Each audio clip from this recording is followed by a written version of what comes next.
I opened up one of my phones the other day. My old is like an iPhone 3, and I was reading through some of these messages, and I didn't even realize who I was messaging, and I realized it was one of my ex-girlfriends. Wow. And I started crying because I realized, who the fuck says this to women, right? This is at the time where I was having loaded guns in my mouth. I was waking up, bullets on the ground, and I was just lashing out. Yeah. And there's nothing I could do.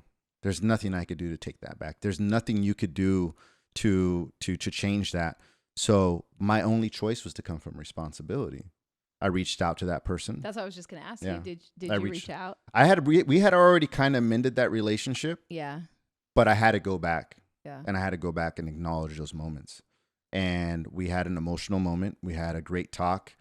This was a couple years ago. Yeah. A few years ago, maybe a few years ago. And she again forgave me. And I was able to move on. But how I have such an amazing relationship with Denise is because I remember those moments, right? Yeah. Like, I know what it's like to treat people like shit. I know what it's like to lose those people.